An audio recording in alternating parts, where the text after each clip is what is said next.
बेटा ये एक्सरसाइज कराएंगे एनसीईआरटी। इसका जो पहला क्वेश्चन है NCERT, how does the force of the gravitation between two object change when the distance between them is reduce to half. देखो दो ऑब्जेक्टों के बीच का डिस्टेंस m1 m2, ये बीच का डिस्टेंस हो गया r, तो डिस्टेंस क्या हो गया, हाफ हो गया। अगर हाफ हो गया तो देखो अब क्या करेंगे, g m1 m2 तो r/2 का स्क्वायर, डिस्टेंस क्या हो गया r/2। तो जो स्क्वायर करेंगे तो 2 का स्क्वायर क्या आएगा 4, 4 क्या चला जाएगा ऊपर, तो जी m1 m2 अपॉन r का स्क्वायर। तो कितना हो गया, बोलो पहले से कितने गुना हो गया, कितने गुना हो गया 4। तो इट मीन्स जो फोर्स है वो उनके बिटवीन क्या हो जाएगा 4 टाइम हो जाएगा। Second, gravitation force act all object is proportional to their mass, why then a heavy object does not fall faster than a light object. देखिए जो एक्सलेशन ड्यू टू ग्रेविटी ना अर्थ की जी, वो होती है GM अपॉन आर स्क्वेयर। ये मैंने topic करवाया था, वीडियो देख लेना। एक्सलेशन ड्यू टू ग्रेविटी होती है GM अपॉन आर स्क्वेयर। जी तो कांस्टेंट होता है, आर अर्थ का रेडियस होता है, ना ये बदलता ना ये बदलता, ये भी फिक्स रहता है ये भी फिक्स रहता है। और m होता है अर्थ का मास, अर्थ का मास भी क्या है सेम है कांस्टेंट। तो सारी चीज़ें क्या होगी कांस्टेंट होगी। इट मीन्स ये ऑब्जेक्ट का जो मास है ना, जिस भी ऑब्जेक्ट को आप गिराने लग रहे हैं उसके ऊपर डिपेंड नहीं करता। What is the magnitude of the gravitational force between the earth and 1 kg object on its surface?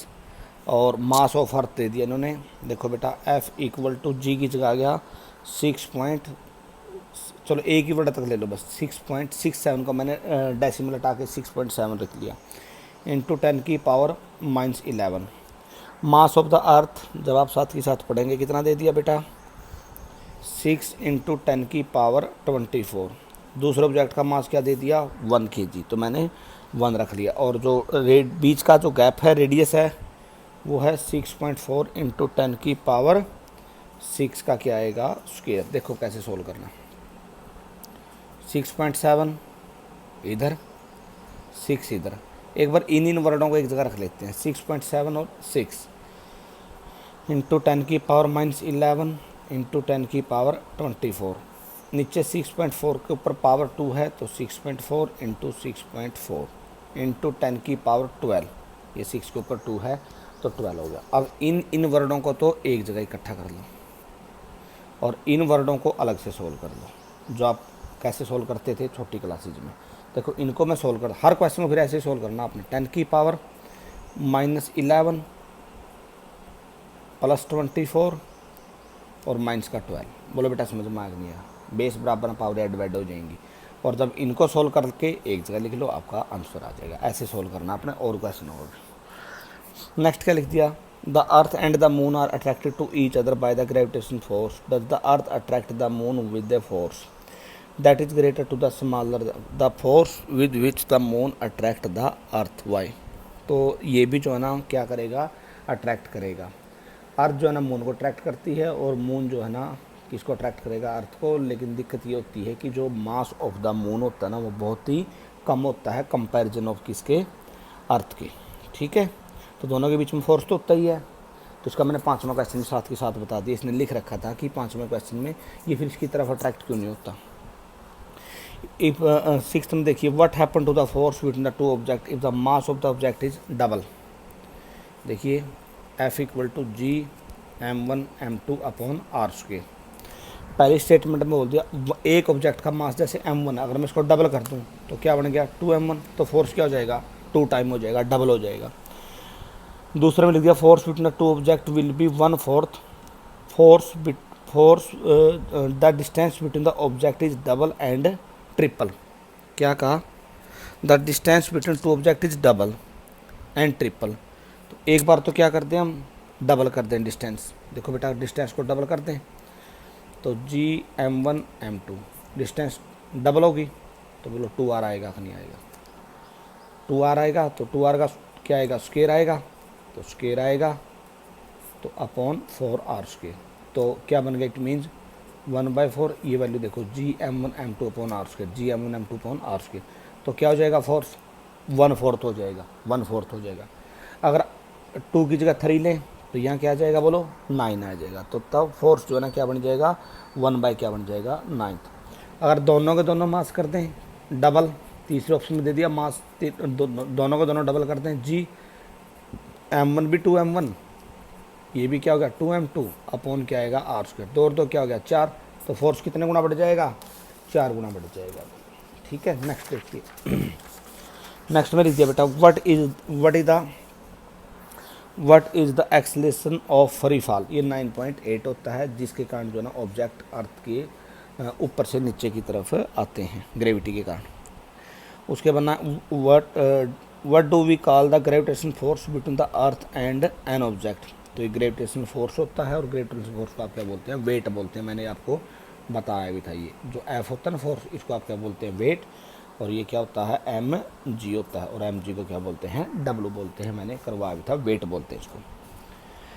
Amita buys few gram of the gold at the pole, and as per the instruction of one of his friend, he hands over the same when he meet him at the equator. Will the जो friend agree with the weight of the gold brought is same or not?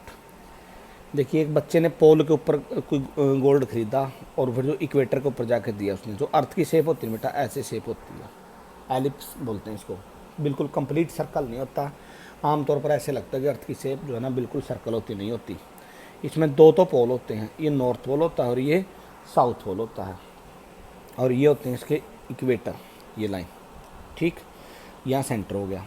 बोलो जो acceleration due to gravity है ना जी, वो होती है G M upon R square. पहले बच्चे ने यहाँ खरीदे, तो यहाँ से यहाँ तक का रेडियस काउंट होगा।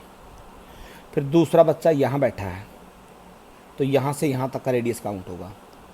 बोलो जब ये रेडियस है ना, इस यहाँ की बजाय बोलो ये लेंथ बहुत ही क्या है बोलो ज़्यादा है, तो यहाँ वाला जो बच्चे का जी बनेगा ना, वो क्या बनेगा जी एम अपॉन, ये मान लीजिए आर है, तो ये क्या हो जाएगा बोलो 2r हो जाएगा। अरे इस अगर ये आर है, मैं 2r भी नहीं कह रहा, ये कोई 2r जरूरी नहीं होता, ये तो चलो मैंने वैसे लिख दिया, यानी कि इस आर से ये डिस्टेंस जो है ना क्या होगी ज़्यादा होगी, मोर होगी। तो बोलो जब यहाँ वैल्यू क्या है नीचे कम है, लो है, लेस वैल्यू है, तो जी क्या होगा ज़्यादा होगा, मोर होगा। अरे भाई अगर नीचे जो है ना कोई वैल्यू कम होती है तो ये क्या होता है ज़्यादा है, यहाँ की वैल्यू क्या होगी बोलो आर डैश ले लिया, R dash G equal to G M upon R dash का स्क्वायर। आर डैश का मतलब जो ये लेंथ क्या होगी बोलो ज़्यादा होगी। जब ये लेंथ ज़्यादा होगी तो जी की वैल्यू क्या हो जाएगी लो हो जाएगी, कम हो जाएगी, लेस हो जाएगी। तो अगर जी की वैल्यू क्या होगी कम होगी, तो वेट भी क्या हो गया कम। तो कहने का मतलब जो बच्चा यहाँ है वो यहाँ गोल्ड का वेट क्या आएगा ज़्यादा आएगा, और यहाँ गोल्ड का वेट क्या आएगा कम आएगा। तो उसको एग्री नहीं होना चाहिए, क्यों, क्योंकि दोनों के वेट में क्या रहेगा डिफरेंस रहेगा। Why will a sheet of the paper fall slower than the one that is the crumpled into a ball, ये सरफेस के ऊपर है जो थ्रस्ट वाला कराया था मैंने आपको। ठीक है, प्रेशर जो है ना थ्रस्ट अपॉन क्या होता है एरिया, तो उसका एरिया क्या होता है ज़्यादा होता है। 12th में लिख दिया gravitation force on the surface of the moon is 1/6 the strong of the gravitation force, what is the weight of the newton of the 10 kg object on the moon and on the earth. Earth पे तो सीधी और साफ सी बात है बेटा, on earth wait क्या होता है बोलो mg होता है। देखो ध्यान से, मास कितना ले लिया इसने 10 ले लिया, जी क्या हो गया 9.8, मल्टीप्लाई करेंगे क्या है 98, सीधी साफ सी बात है। अर्थ के ऊपर तो WE, अर्थ के ऊपर तो 98। एक लाइन में बता दो मून पे क्या आएगा 1/6, अभी अभी तो बताया आपने, आपने ही बोला है कि 1/6 जो है ना क्या होता है इसका, तो आप जो है ना 1/6 कर देंगे। नेक्स्ट क्या लिख दिया a ball is thrown vertically upward with a velocity of the 49 meter per second. Calculate the maximum height to which it rise. देखिए बेटा कोई बॉल नीचे से ऊपर की तरफ फेंक दिया ऐसे, जब बॉल ऊपर की तरफ जाने लग रही है एक स्टेज ऐसी आएगी जहाँ v की वैल्यू क्या हो जाएगी 0, मीन्स फाइनल वेलोसिटी क्या हो जाएगी 0।